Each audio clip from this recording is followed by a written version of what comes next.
Budget কম, but আপনার expectation হচ্ছে আপনি একটা বিশাল AMOLED display smart watch use করবেন এবং সাথে হচ্ছে হলো প্রিমিয়াম লুক থাকবে এবং পয়সা উসুল টাইপের একটা স্মার্ট ওয়াচ কেনার চিন্তা ভাবনা করছেন। সো তাদের জন্য জ্যাবলেস কিন্তু নিউলি লঞ্চ করলো তাদের জ্যাবলেস GTS 4। অ্যাকচুয়ালি এই GTS 4 এর মধ্যে কি আছে না আছে এবং এই বাজেটের মধ্যে এটা আপনাকে কতটুকু প্রোভাইড করতেছে, টোটাল ডিটেলস নিয়ে আজকের ভিডিওটি। সো চলুন শুরু করে আজকের ভিডিও। আমাদের আজকের স্পন্সর এনএস ট্রেড ইন্টারন্যাশনাল, জ্যাবলেসের অফিসিয়াল ডিস্ট্রিবিউটর। তাদের কাছ থেকে এই মুহূর্তে প্রোডাক্টটি কিনলে প্রাইস পড়বে 3000 টাকার আশেপাশে। So day to day price change হতে পারে। সো ভিডিও ডিসক্রিপশনে তাদের লিঙ্ক আছে, সেখান থেকে তাদের অফিসিয়াল ওয়েজ এবং তাদের যে ফিজিক্যাল শপ আছে সেটা টোটাল ডিটেলস থাকছে। সো ভিডিও ডিসক্রিপশন চেক করেন, সেখান থেকে আপডেট প্রাইস জেনে নিতে পারবেন এবং তাদের কাছ থেকে কিন্তু আপনি চাইলে পাইকারি বা খুচরায় দুইটাতেই পারচেস করতে পারবেন জ্যাবলেসের যে কোনো টাইপের স্মার্ট ওয়াচ। এই হচ্ছে জ্যাবলেস GTS 4 এর বক্স। তো দেখতে পাচ্ছেন তিনটা কালার ভেরিয়েন্টে আপনি পেয়ে যাবেন, তিনটেই অনেক সুন্দর। আর আসলে আপনার চয়েসের উপর ডিপেন্ড করে। পিছনে কিছু ইনফরমেশন মেনশন করা আছে। খোলার পরে আপনি পেয়ে যাবেন হচ্ছে স্মার্ট ওয়াচটি। সো দেখতে পাচ্ছেন কালারগুলো কিন্তু সুন্দর, একটা সিলভার, একটা গোল্ড অ্যান্ড একটা ব্ল্যাক কালারের পাবেন। প্রত্যেকটার সাথেই সিলিকন স্টাফস এবং একটা প্রিমিয়াম আপনি লুক পাবেন আর কি, আমার কাছে যেটা মনে হচ্ছে, অ্যান্ড সফট একটা ফিল আছে। সো বিল কোয়ালিটি মোটামুটি বলা যায় প্রাইস পয়েন্ট হিসেবে ঠিক আছে। দেন ইউজার ম্যানুয়াল এবং সাথে কিন্তু আপনার স্ক্রিন প্রোটেক্টর এবং হচ্ছে ম্যাগনেটিক চার্জিং কেবল পেয়ে যাবেন। এই হচ্ছে ব্যাক সাইডটা। সো সিলিকন স্টাফসটা ভালোই, আমার কাছে অনেক বেশি প্রিমিয়াম ফিল দিচ্ছিল। এবং পিছনের সাইডে দেখতে পাচ্ছেন যে সেন্সরগুলো, যেহেতু এটা ব্লুটুথ কলিং সাপোর্টেড, সেই ক্ষেত্রে মাইক এবং একটাই আপনার হচ্ছে প্রেসেবল এবং হুইল বাটন, যেটা ইউজ করতে পারবেন। অ্যান্ড ক্রোম একটা ফিনিশ আছে, মানে প্রিমিয়াম একটা লুক পাবেন আর কি। অ্যান্ড উপর থেকে সোয়াইপ করলে বিভিন্ন মেনু পেয়ে যাবেন, মানে শর্টকাট মেনুগুলো। এবং এই পাশ থেকে দেখতে পাচ্ছেন যে আপনি যদি অলওয়েজ অন ডিসপ্লে অন করেন তাহলে বিভিন্ন স্টাইলে আপনি কিন্তু এটাকে অলওয়েজ অনগুলো ইউজ করতে পারবেন। 1.94 ইঞ্চের আলট্রা লার্জ আপনার হচ্ছে অ্যামোলেড ডিসপ্লে পেয়ে যাচ্ছেন। ডিসপ্লে কোয়ালিটি ভালো, মানে রিয়েলিটি বেশি ভালো। এখান থেকে সোয়াইপ করলে শর্টকাট বা লাস্ট যে অ্যাপগুলো ইউজ করছে সেটা দেখতে পারবেন। এখান থেকে অ্যাক্টিভিটিতে দেখতে পারবেন। অ্যাক্টিভিটির ক্ষেত্রে আপনি আসলে সকল ডিটেলসগুলো এখানের মধ্যে দেখতে পারবেন। এবং হচ্ছে হলো আপনার হার্ট রেট মনিটর করতে পারবেন 24/7 যদি সেট করে দেন, সেটাও পসিবল। এবং এই ক্ষেত্রে রেজাল্ট আপনি আসলে ফুললি অ্যাকুরেট পাবেন না, 95% থেকে সর্বোচ্চ 96%-এর মতো অ্যাকুরেট রেজাল্ট পেতে পারেন। এছাড়া হচ্ছিল আপনি স্লিপ ট্র্যাকিং করতে পারবেন, কতটুকু কী এবং ডিটেলসটাই কিন্তু আপনি আসলে ওয়াচের মধ্যে দেখতে পারবেন, অ্যাপে যেতে হবে না।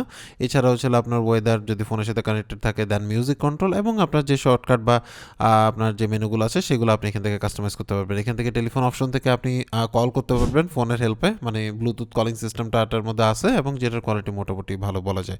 অত ভালো না, মানে বলতে হচ্ছিল আউটডোরে না, ইনডোরে মোটামুটি চলে। এছাড়া কল আছে, আপনার ফোনের সাথে যে অ্যাসিস্ট্যান্ট আছে সেটা আপনি এটার সাথে কানেক্ট করে ইউজ করতে পারবেন। ডাটার ক্ষেত্রে আপনি তো বললামই যে আপনার যত ধরনের অ্যাক্টিভিটি আছে সেগুলো দেখতে পারবেন। এবং ওয়ার্কআউট মোড অনেকগুলো আছে, আপনি 100+ আপনার ওয়ার্কআউট মোড পেয়ে যাবেন। So nice to see. Workout record দেখতে পারবেন, হার্ট রেট মনিটর তো অলরেডি বললাম। এবং টাচ রেসপন্সও মোটামুটি ভালো, কিন্তু মাঝে মাঝে মিস টাচ হয়ে যায়, মানে সাইড থেকে টাচ পড়ে যায় আর কি, যেহেতু একটা স্টাইলিশ ডিসপ্লে বলা যেতে পারে।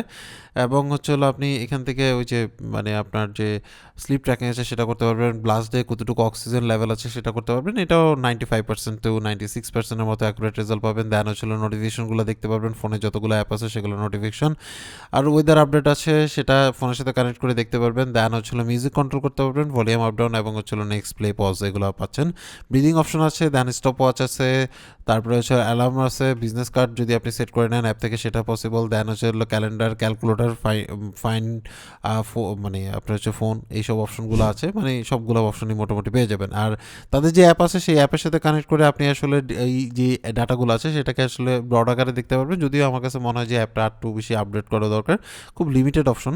বাট তারপরেও আপনার দেখা গেছে যে ডেলি ইউজের ক্ষেত্রে আমার কাছে মনে হয় একটা ক্লিন লুক আপনি পেতে পারেন। এছাড়া হচ্ছে আপনার অনেক আপনার হচ্ছে ডায়াল লাইব্রেরি আছে, মানে যেটাকে আমরা বলি ওয়াচ ফেস। প্রচুর ওয়াচ ফেস আছে, আপনার কাছে বোর লাগবে না, আপনি প্রচুর ওয়াচ ফেস আপনি এখান থেকে ডাউনলোড করে নিতে পারবেন। এছাড়াও আপনি চাইলে এটাকে কাস্টমাইজও করতে পারবেন। দেখতে কিন্তু অনেক বেশি স্টাইলিশ, হাতের মধ্যে ভালোই মানায়। এটা আসলে আপনার চয়েসের উপর ডিপেন্ড করে। একবার চার্জ দিলে কোম্পানি ক্লেম করতেছে যে 7 থেকে 10 দিনের মতো ব্যাটারি ব্যাকআপ পাবেন। আমার কাছে যেটা মনে হচ্ছে যে হয়তো আপনি 4 থেকে 5 দিনের মতো ব্যাটারি ব্যাকআপ পেতে পারেন এই ওয়াচ থেকে। It's depend on your use. And Bluetooth calling এর কথা যদি বলতে চাই তাহলে সেই ক্ষেত্রে আমার কাছে মোটামুটি ইনডোর কন্ডিশনে ওকে মনে হয়েছে, আর আউটডোরের ক্ষেত্রে একটু নয়েজ আসে। সো সেই ক্ষেত্রে আপনাকে মুখের সামনে নিয়ে কথা বলতে হবে।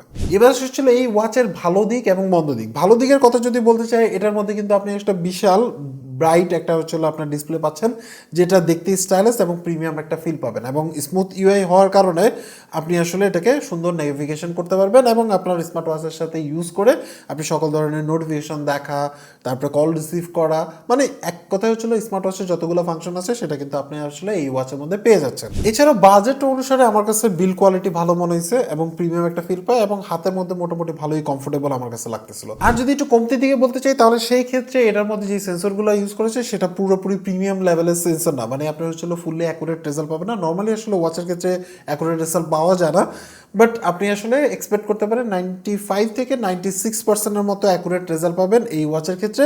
এক কথা যদি বলতে চাই তাহলে সেই ক্ষেত্রে আপনি যদি একটা প্রিমিয়াম লুকের এই বাজেটের মধ্যে, মানে আপনার হচ্ছিল 3000 টাকা আশেপাশে বাজেটের মধ্যে যদি আপনি একটা ওয়াচ চান, তাহলে সেই ক্ষেত্রে আমার কাছে মনে হয় যে এটার অল্টারনেটিভ খুব কমই আছে, কারণ এর লুকটা অনেক ভালো এবং আপনার যে ডিসপ্লে আছে এবং স্টাইলিশ সব ওভারঅল মিলাজিলা কমফোর্টেবল যদি চিন্তা করতে চাই তাহলে সেই ক্ষেত্রে আপনি চাইলে এটাকে কনসিডার করতে পারেন। এরপরও কিনবেন না কিনবেন এটা টোটালটা আপনার উপর ডিপেন্ড করে।